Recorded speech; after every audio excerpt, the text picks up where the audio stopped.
Il y a pratiquement 4 ans, jour pour jour, l'armée française intervenait en Libye avec une coalition internationale. Des frappes qui aboutiront à la chute et à la mort du colonel Kadhafi. Aujourd'hui, c'est l'organisation État islamique qui sème la terreur là-bas, où elle a égorgé au couteau 21 chrétiens égyptiens. Bonjour Agnès Levallois. Bonjour. Vous êtes une des plus éminentes spécialistes du Moyen-Orient et auteur, entre autres, de l'ouvrage Moyen-Orient, mode d'emploi, publié chez Stock. C'est la première fois avec cette exécution de 21 Coptes que les djihadistes exécutent en dehors de la Syrie et de l'Irak. Est-ce que ça veut dire quelque chose ? C'est pas vraiment la première fois, puisqu'il y a déjà des groupes quand même qui se revendiquaient de l'organisation d'État islamique, qui ont revendiqué des attentats ou des meurtres, que ce soit en Algérie avec Hervé Crodel, que ce soit dans le Sinaï en Égypte. Mais c'est la première opération aussi importante de cette nature, effectivement, en dehors de ce qui est la base de l'État islamique, qui est basé aujourd'hui entre l'Irak et la Syrie. Et quel est le message qu'envoient les membres de l'État islamique par rapport à la Libye ?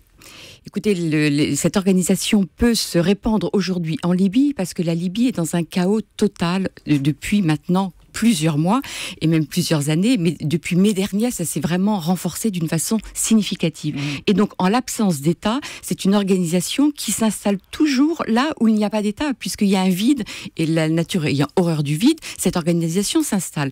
Et donc, elle s'installe en envoyant un message très clair pour dire, on subit aujourd'hui quand même des difficultés en Irak et en Syrie en raison de la coalition, de toutes les attaques de la coalition, et donc, on va vous montrer qu'on est encore présent dans la région et qu'on a une capacité de nuisance réelle. Ça veut dire, pour être clair, que la dictature a laissé la place au chaos en Libye, c'est ça ?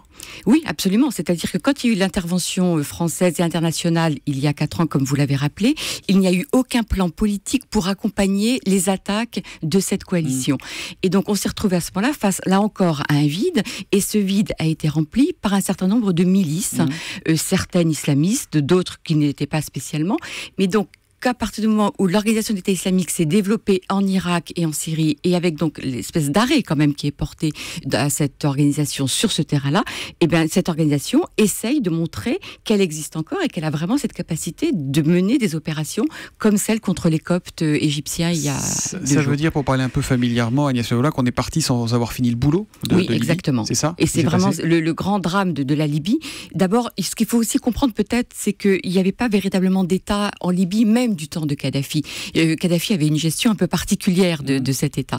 Et donc le fait qu'il ait été tué et qu'on ait fait juste une opération militaire sans plan politique fait que la nature a repris ses droits et qu'on s'est retrouvé aussi face à une vraie rupture, ou en tous les cas une vraie séparation entre l'Est et l'Ouest du pays. Certaines milices s'installant à l'Est, prenant l'Est, d'autres l'Ouest. Donc il y a une partition de fait du pays. Il y a une partition. Alors certains Libyens ne veulent pas du tout cette partition, mais aujourd'hui c'est vrai qu'on est face à une certaine partition, et le chaos qui est là et cette absence de structure étatique pour essayer de reprendre les choses en main fait qu'effectivement nous sommes face à une situation assez catastrophique. On a un tweet de Tweetos87. Que compte faire l'État islamique de la Libye, justement ? Est-ce pour une colonisation ? Est-ce qu'ils veulent s'installer là-bas comme ils veulent s'installer en Syrie, en Irak ? J'ai du mal à croire que cette organisation puisse s'installer véritablement en Libye. Elle n'aura pas les moyens de le faire. En plus, ça n'a pas vraiment de sens. Quand on parle d'organisation de l'État islamique, ça veut dire qu'on veut un État. Et je ne vois pas un État islamique en Irak et en Syrie pouvoir aller jusqu'à la Libye. Vous imaginez les structures que ça nécessiterait. Ils voudraient bien le faire, mais ils n'ont pas les moyens, selon vous. Je pense qu'ils n'ont pas les moyens. Là, on est vraiment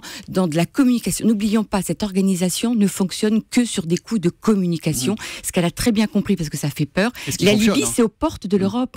Et donc, c'est aussi ça, le message que fait passer cette organisation, c'est de dire, avant, vous pensiez qu'on était loin, il y avait des attaques de cette coalition, mais on était loin. Là, on se rapproche vraiment de l'Europe, et je pense que c'est ça le signal. Entre les côtes italiennes et les côtes libyennes, c'est quoi ? C'est 400 quelques kilomètres, c'est vraiment rien du tout. Et vous savez qu'il y a quand même des migrants qui essayent pratiquement tous les jours de passer de Libye en Europe avec des drames humains pratiquement tous les jours. Ce sont des milliers pas simplement de Libyens d'ailleurs, mais de migrants qui viennent d'Afrique, qui passent par la Libye pour aller... et auparavant du temps de Kadhafi justement servait de gendarme, éviter que trop de migrants essayent d'aller en Europe. Il n'y a plus cette capacité, parce qu'il n'y a plus d'État en Libye pour contrôler. Et donc c'est évidemment un danger considérable, perçu comme tel par l'Europe. Et on précisera que dans la vidéo de décapitation des 21 Égyptiens tués en Libye, le commentateur affirme être au sud de Rome. Il y a une vraie menace? Est-ce que c'est une vraie porte d'entrée vers l'Europe pour les djihadistes ou pas, la Libye?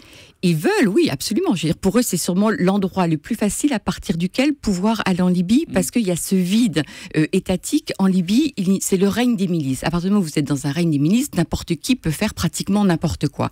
Et donc, c'est pour ça que cet appel hier impressionne et fait que l'Italie s'est fortement mobilisée, parce qu'elle est en première ligne et elle demande à l'Europe de l'aider à réagir et à éviter effectivement que certains veuillent. Ceci dit, soyons réalistes. Oui. Il n'y a aucun risque aujourd'hui que des membres il va y avoir un débarquement de djihadistes en Italie. On n'en est absolument pas là, évidemment.